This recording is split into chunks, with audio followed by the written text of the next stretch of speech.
Hello student.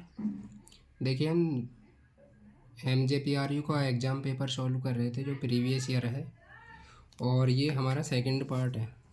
पिछले में हमारे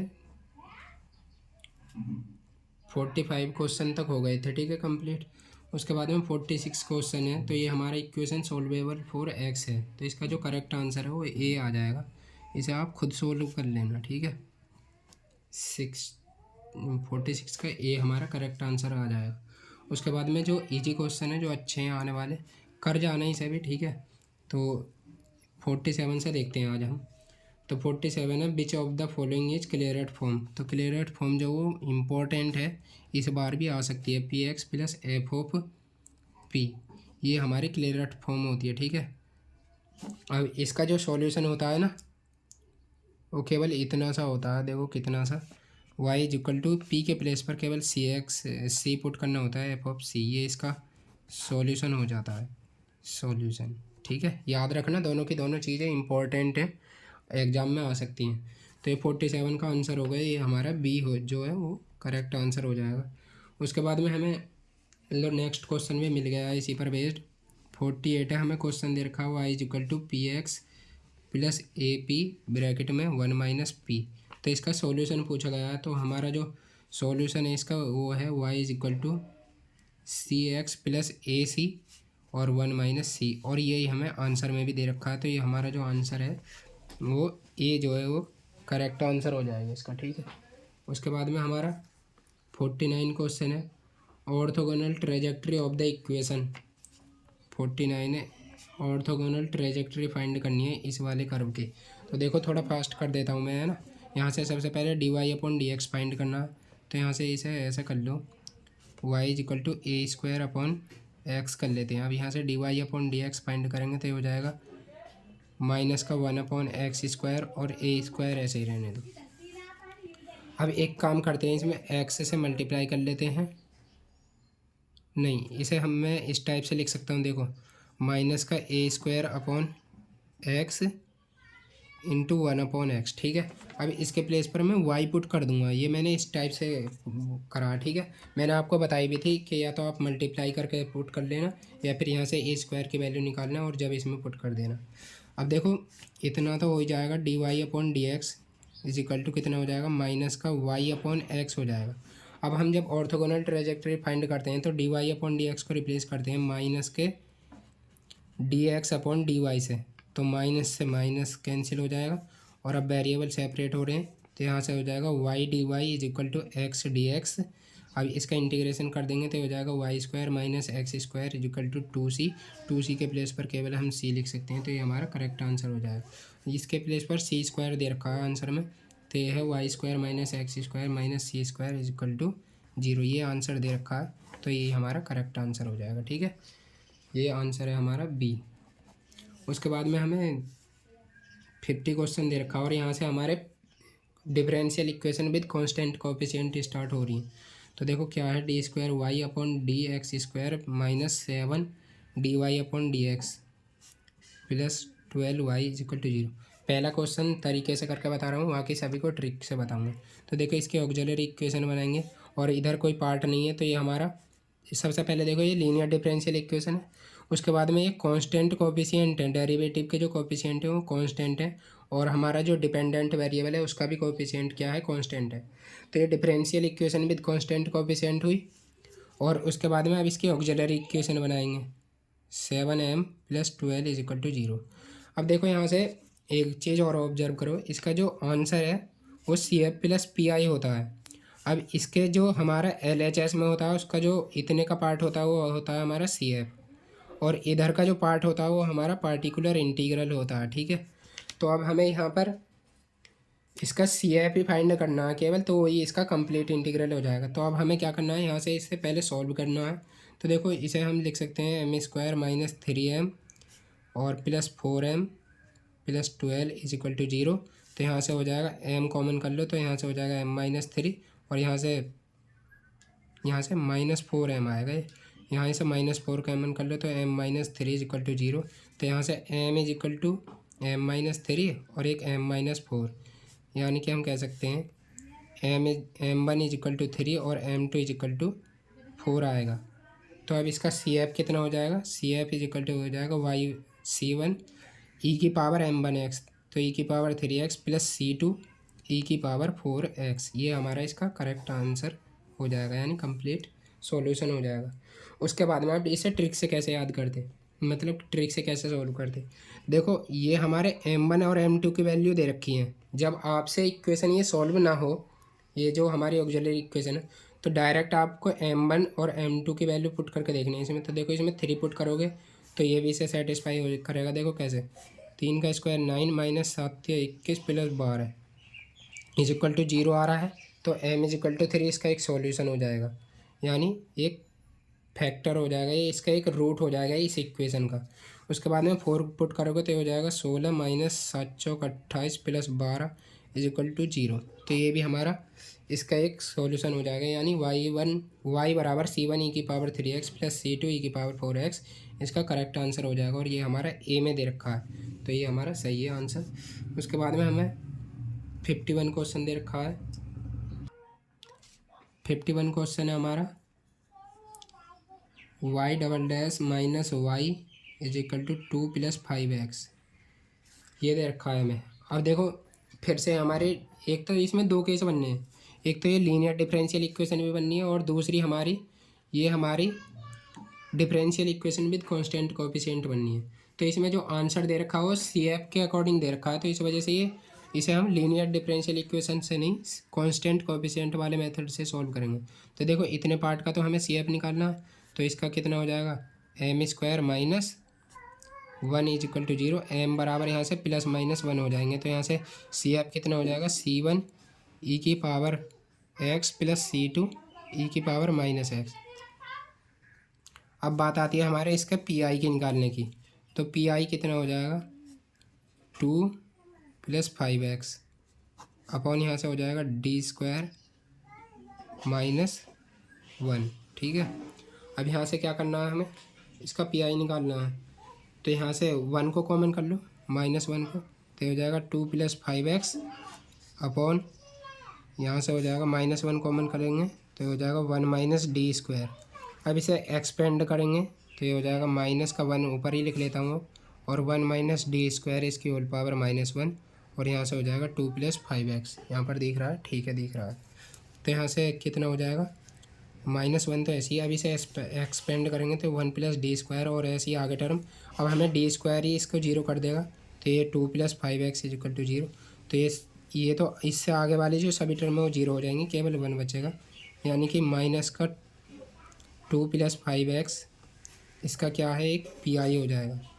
पी आई इसका ये हो जाएगा x की पावर m y की पावर n वाली फॉर्म है ना, तो इस वजह से मैंने एक्सपेंड करा है। ठीक है, तो इसका कंप्लीट इंटीग्रल कितना हो जाएगा y बराबर C F plus P I. C F कितना है c1 ई की पावर x प्लस c2 ई की पावर माइनस एक्स और यहाँ पर माइनस है तो ये 2 प्लस 5x, यही हमारा करेक्ट आंसर हो जाएगा। हाँ यही हमारा आंसर दे रखा है ये। उसके बाद में हमारा नेक्स्ट क्वेश्चन है, उसके बाद में हमारा 52 क्वेश्चन है। डिफरेंशियल इक्वेशन दे रखी है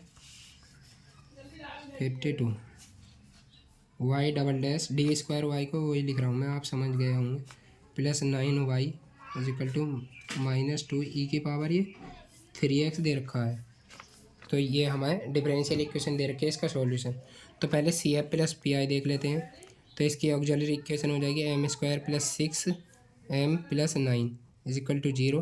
तो यहाँ से देखने से ही पता चल रहा है ये एम माइनस 3 का एम प्लस 3 का होल स्क्वायर का फॉर्मूला बनना है इज इक्वल टू 0। तो यहाँ के इसके रूट कितने हो जाएंगे -3 और -3 हो जाएंगे। तो इसका जो सी एफ है वो कितना हो जाएगा वाई बराबर c1 प्लस c2x ई की पावर माइनस के 3x ये हो जाएगा। उसके बाद में c1 प्लस c2x, हाँ तो देखिए इसमें 4 ऑप्शन दे रखे हैं और ऑप्शन को देख के इसका आंसर लगा सकते हैं।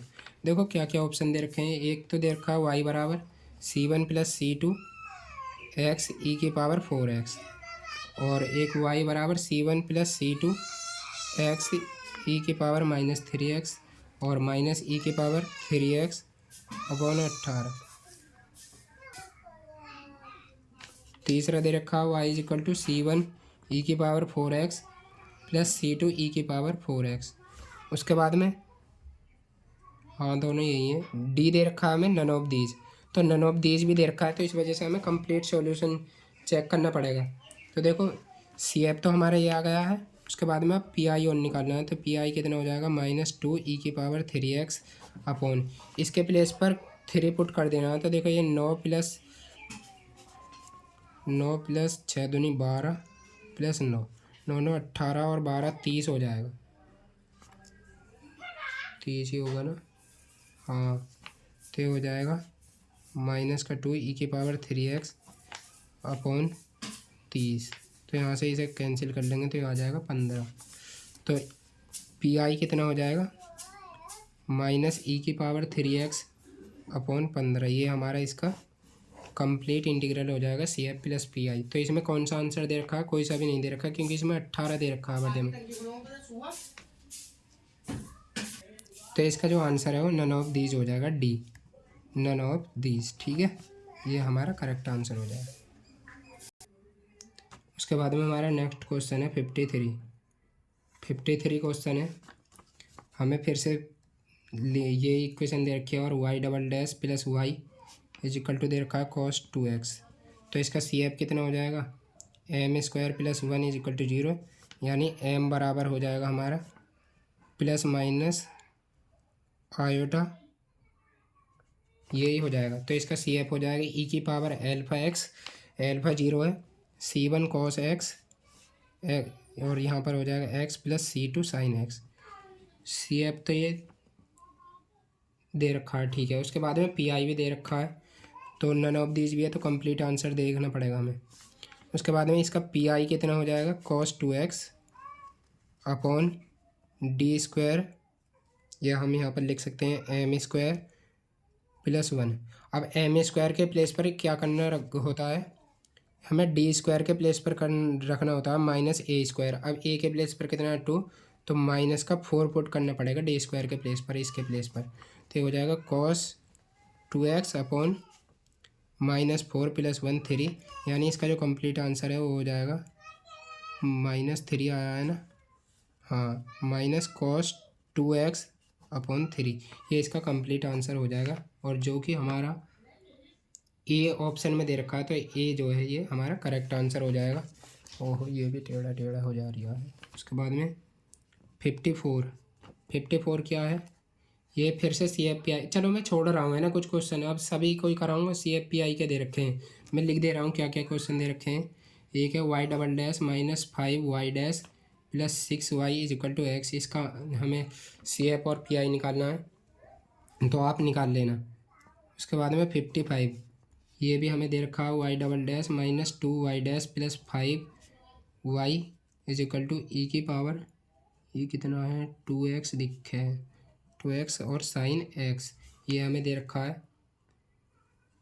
उसके बाद में है हमारा 56 है y double dash plus a² y is equal to sine ax।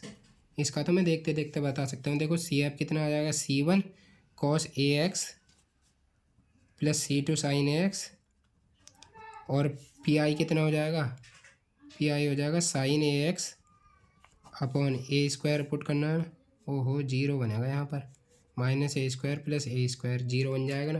तो ऊपर x से मल्टीप्लाई कर देते हैं और नीचे x का डिफरेंशिएशन करते हैं, तो हाँ थोड़ा लेंथी हो जाएगा ये। देखो कैसे होगा इसका PI इज इक्वल टू हो जाएगा साइन ax अपॉन, यहाँ पर क्या करना है, अब हमें ऊपर मल्टीप्लाई करनी है, तो नीचे डिफरेंशिएशन करेंगे तो हो जाएगा 2d, और ये तो 0 हो जाएगा 0।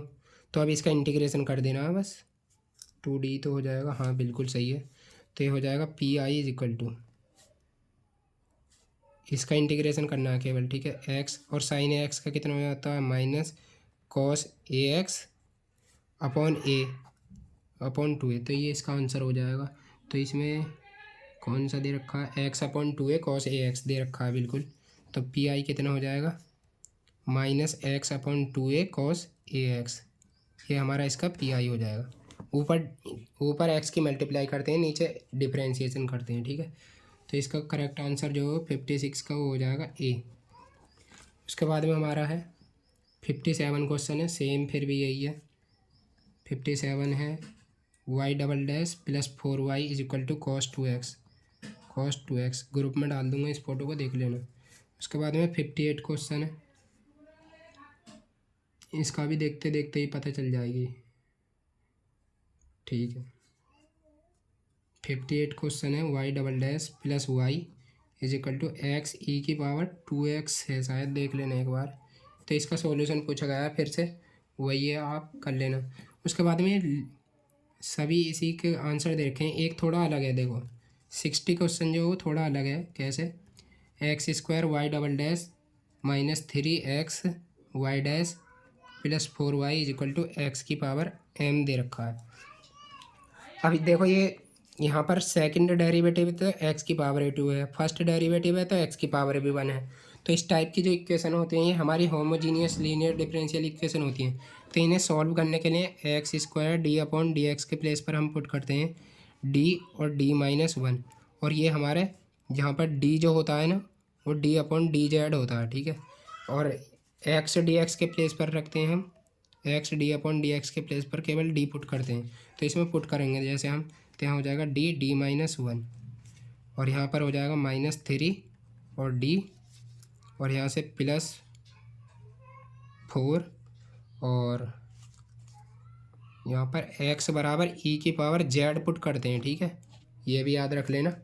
तो यहाँ पर हुई है y तो ऐसे ही रहेगा, और इज इक्वल टू एक्स के प्लेस पर क्या रखना है, ई की पावर जेड, तो ये हो जाएगा ई की पावर जेड एम हो जाएगा। अब ये हमारी जेड जो है यहाँ पर क्या है, इंडिपेंडेंट वेरिएबल बन गया। तो अब इसे थोड़ा और सॉल्व करते हैं, तो ये हो जाएगा डी स्क्वायर माइनस ये 4y तो हमने कॉमन ही कर लिया था, पूरे से कॉमन है जब तो, वरना यहाँ पर भी y लिखो जब जाकर काम चलेगा। तो यहाँ से हो जाएगा D square minus D minus 3d plus 4, तो यहाँ से हो जाएगा D square minus 4d plus 4 is equal to 0, और ये हमारा d माइनस 2 का होल स्क्वायर बन गया। तो इसके जो रूट है यहीं पर ही m बराबर 2, 2 आ गए। तो इसका जो सी एफ हो जाएगा y बराबर c1 ई की power c1 plus c2 x आता है, लेकिन यहाँ पर अब x का काम कौन कर रहा है, z, ई की पावर 2z, ये हमारा सी एफ हो जाएगा इसका। अब हमें आंसर चाहिए x में, तो ये किसके बराबर हो जाएगा, c1 प्लस c2, और z यहाँ से किसके बराबर आ जाएगा, z बराबर आ जाएगा log x के, z बराबर log x के, ठीक है।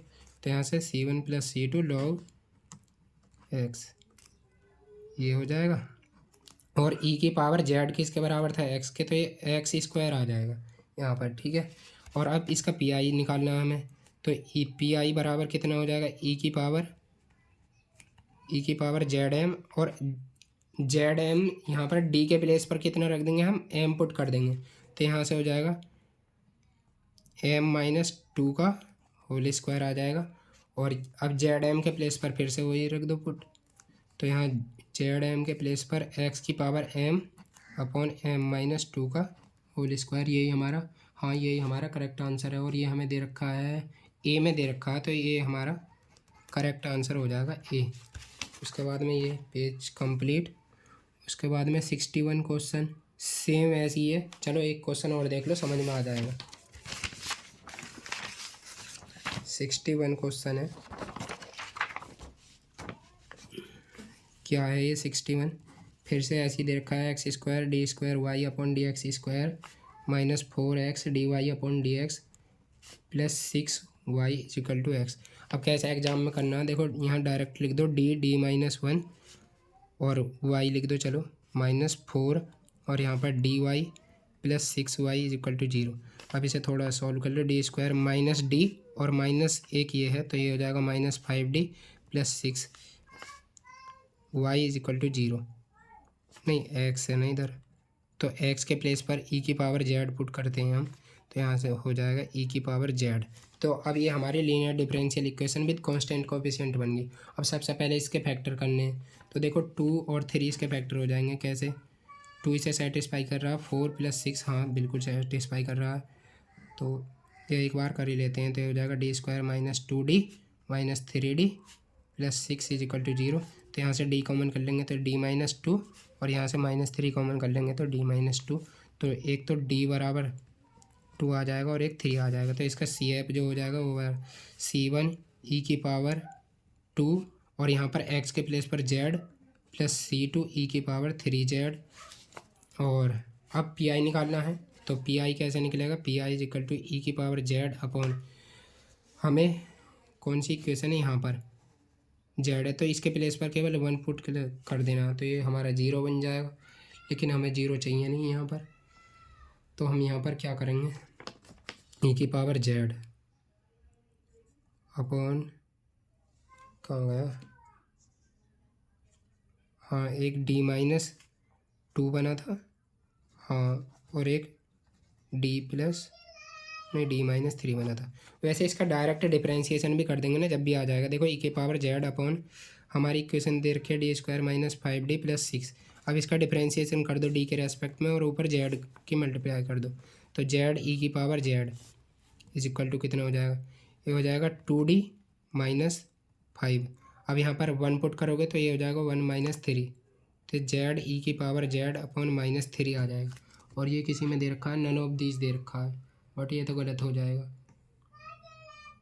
एक बार चेक करता हूँ मैं इसे, CF प्लस PI, इसका PI हमें इसमें 1 पुट करेंगे तो ये भी 0 नहीं बनना, ये भी, तो हमारा ये 0 कैसे बैठ रहा है, अरे नहीं यार ये 0 तो बैठ ही नहीं रहा। जब यहाँ पर 1 पुट करोगे तो देखो 1 - 5 तो कितना बचेगा, -4 और +6, तो ई की पावर z अपॉन 2, ये PI आ तो गया हमारा, सिंपल सा आंसर है। और ई की पावर z के प्लेस पर कितना है, x अपॉन 2, तो PI कितना आ जाएगा, ई की पावर z अपॉन 2 ये आ जाएगा। लेकिन हमें आंसर z में नहीं चाहिए, हमें आंसर चाहिए x में, तो इसलिए y बराबर C1 और ई की पावर 2z के प्लेस पर कितना रख सकते हैं हम, x² प्लस C2 x की पावर 3 और प्लस x अपॉन 2, ये हमारा इसका करेक्ट आंसर हो जाएगा जो कि ए में दे रखा है।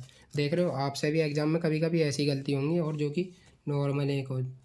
उसके बाद में 62 क्वेश्चन दे रखा है हमें, ई की पावर आयोटा थीटा की वैल्यू पूछिए तो ये होती है cos theta plus iota sine theta, ठीक है, याद रख लेना, ये हमारा आंसर हो जाएगा। उसके बाद में 10 आयोटा x, फॉर्मूले याद करके चले जाना, इम्पोर्टेंट है। तो ये होता है आयोटा 10 हाइपरबोलिक x, मैंने ये याद अब नहीं करे हैं तो आप एक बार चेक कर लेना। उसके बाद में 64 है हमारा, ये 63 हो जाएगा। और 10 हाइपरबोलिक x की वैल्यू पूछी गई है तो ये होता है sine hyperbolic x upon cos hyperbolic x। अब साइन वाला होता है ई की पावर थीटा आयोटा थीटा होता है, क्योंकि इसमें नहीं हाइपरबोलिक है तो इसमें आयोटा नहीं आता है। और ई की पावर माइनस का थीटा अपॉन 2 को ऐसे लिखते हैं, अपॉन ई की पावर थीटा प्लस ई की पावर माइनस थीटा अपॉन 2। अब 2 से तो 2 कैंसिल हो जाएगा तो यहाँ से आ जाता है हमारा, यानी डायरेक्ट फार्मूला याद रखना आप, ई की पावर थीटा माइनस ई की पावर माइनस थीटा अपॉन, अरे जब एक्स दे रखा है तो यहाँ एक्स में तो चलेंगे हम, तो यहाँ पर एक्स है, एक्स ई की पावर एक्स प्लस ई की पावर माइनस एक्स, ये हमारा करेक्ट आंसर हो जाएगा।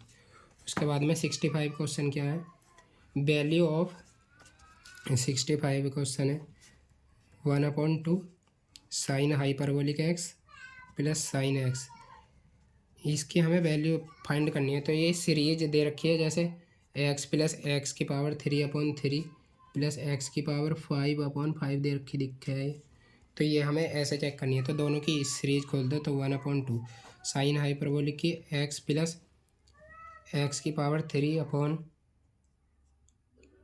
इसकी सीरीज क्या होती है, इसकी सीरीज मेरे याद नहीं है, दोनों को एक्सपेंड करना। और साइन एक्स की सीरीज है एक्स माइनस एक्स की पावर 3/3 फैक्टोरियल प्लस एक्स की पावर 5/5 फैक्टोरियल। देखो इसकी सीरीज भी याद है, केवल इसमें पॉजिटिव लगता है यहाँ पर, तो सभी ये पॉजिटिव हो जाएंगे 5/5।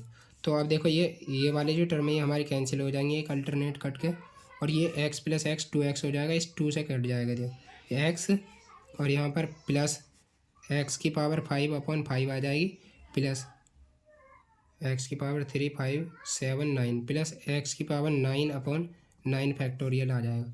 तो ये हमारा, हाँ यही हमारा ए में आंसर है और ये हमारा करेक्ट आंसर हो जाएगा, ठीक है। उसके बाद में हमारा general value of log I. Log I की जो जनरल वैल्यू है वो कितनी होती है हमारी, आयोटा पाई/2 होती है, ठीक है। ये भी हमारा करेक्ट आंसर हो जाएगा। उसके बाद में इस पर मैंने बेस्ड एक क्वेश्चन भी कराया था दिनेश पेपर में। log -3 की वैल्यू पूछी गई है, तो ये होती है log 3 प्लस पाई आयोटा या आई पाई। उसके बाद में हमें पूछी गई है 68 log 1 प्लस आयोटा की वैल्यू पूछी गई है, 1 प्लस आयोटा। चेक कर लेना मुझे इस बार, क्योंकि ना तो मैंने रिवीजन मारा है कॉम्प्लेक्स वालों का ना ही कुछ। तो ये हो जाएगा log 2 प्लस आयोटा पाई/4। और उसके बाद में 69 है, इसे बिल्कुल आसानी से कराऊंगा। A plus iota b is equal to दे रखा है मैं 3 - 2 आयोटा अपॉन 7 + 4 आयोटा।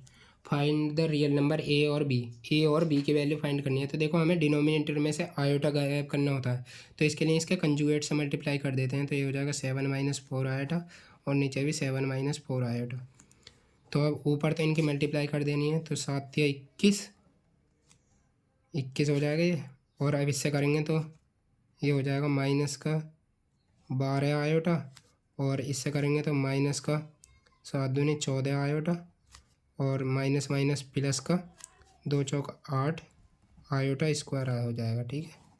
अपॉन नीचे 7 स्क्वायर और -4 आयोटा स्क्वायर, तो ये हो जाएगा 49। 7 का स्क्वायर 49, यानी 7 का स्क्वायर 49 प्लस 4 का 16 हो जाएगा। ये माइनस होता है लेकिन आयोटा स्क्वायर की वजह से प्लस हो जाता है, इज इक्वल टू। अब यहाँ पे 21 और यहाँ पर ये माइनस ही आएगा, हाँ 21 - 8, तो ये हो जाएंगे 21 में से 8 गए 13 बचेंगे, ठीक है।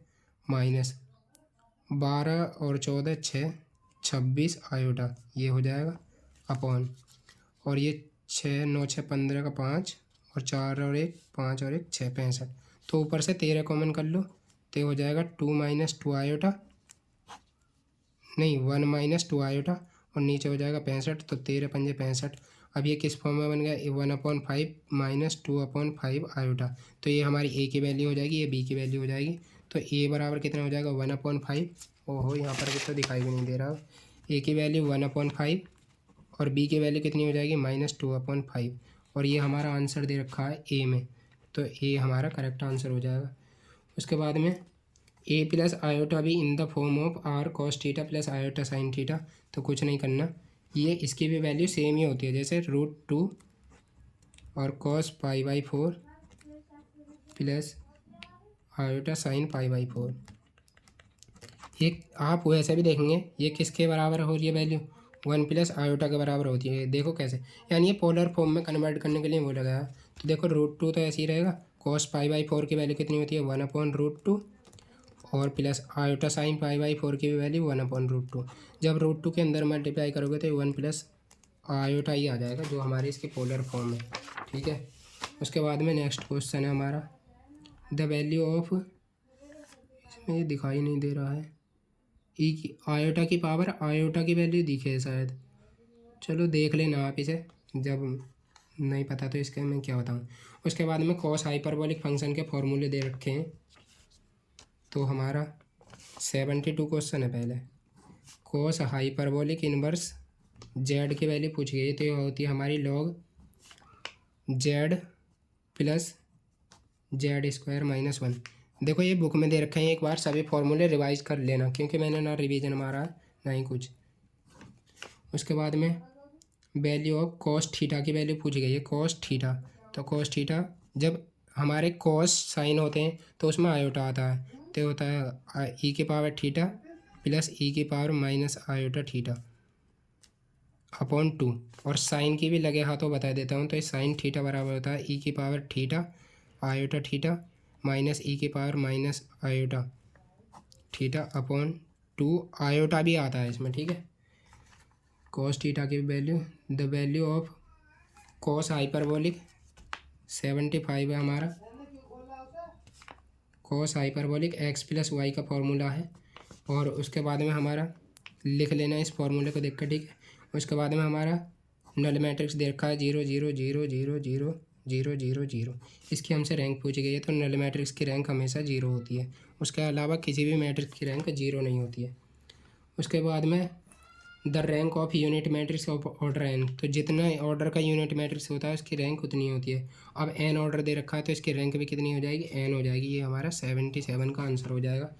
उसके बाद में 78 है a square matrix is called idempotent matrix. तो ये कब कहलाता है आइडेम्पोटेंट मैट्रिक्स, जब हमारा ए स्क्वायर बराबर हो ए के, तो ये हमारा आइडेंटिटी मैट्रिक्स कहलाता है। और यदि ए स्क्वायर बराबर हो आइडेंटिटी के, तो ये हमारा इनविजिबिलिटी मैट्रिक्स कहलाता है। और ए की पावर के बराबर हो 0 के, तो ये हमारा कौन सा मैट्रिक्स कहलाता है, निलपोटेंट मैट्रिक्स। तो ये हमारा निलपोटेंट मैट्रिक्स कहलाता है, निलपोटेंट, ठीक है। उसके बाद में हमें दे रखा है एक 2 क्वेश्चन और हैं। तो 79 है कॉस एल्फा कॉस बीटा और cos gamma are the direction cosine of straight line then. तो हमसे यहाँ से पूछी गई है sine square alpha plus cos square alpha cos square beta plus sine square beta, इसकी वैल्यू पूछी गई है। तो देखो आपको पता है cos square alpha plus sine square alpha, नहीं sine cos square beta plus cos square gamma, इसकी वैल्यू कितनी होती है, 1 होती है। वैसे तो ये आपको डायरेक्ट याद होनी चाहिए। तो यहाँ से अब हम इन सभी को 1 माइनस कॉस स्क्वायर के फॉर्मूले में शिफ्ट करेंगे। तो ये 1 1 और 1, तो यहाँ से 3 आ जाएंगे और माइनस यहाँ से हो जाएगा sine square alpha plus sine square beta plus cos square नहीं sine square gamma is equal to हो जाएगा 1। और जब इसे सॉल्व करेंगे तो इसकी वैल्यू कितनी आ जाती है 2। डायरेक्ट भी याद कर लेना, डायरेक्शन कोसाइन का जो स्क्वायर होता है वो 1 होता है। देखो यहाँ पर दे भी रखा है 80 क्वेश्चन है l m n are direction cosine of the line then. तो l square plus m square plus n square ये किसके बराबर होता है, हमारा 1 के बराबर होता है। इंपॉर्टेंट क्वेश्चन है, ये भी हो गया। उसके बाद में हमारा direction cosine of line which is equally inclined on the x axis. तो इसके डायरेक्शन कोसाइन होते हैं 1/√3 1/√3 और 1/√3, ठीक है। तीनों क्योंकि इक्वली इंक्लाइंड है ये एक्स एक्सिस से। उसके बाद में 82 है the line whose direction cosine L1 M1 will be perpendicular. तो ये परपेंडिकुलर कब होती हैं, जब हमारे L1 L2 plus M1 M2 plus N1 N2 जब हमारे ये 0 के बराबर हो, तो ये हमारे लाइन एक दूसरे के परपेंडिकुलर होती हैं। उसके बाद में हमारे आते हैं जियोमेट्री के क्वेश्चन। तो जियोमेट्री के केवल 17 क्वेश्चन है, आप इस वजह से टेंशन मत लेना। और देख रहे हो आंसर भी कितने ईजी से हैं। एक में तो ये जो मैंने आपको पिछली वीडियो एक ही वीडियो कराई है ना उसमें से हैं, तो इनको मैं एक सेपरेट वीडियो में लेता हूँ क्योंकि ये भी वीडियो काफ़ी लेंथी हो गई है। तो एक वीडियो और कल।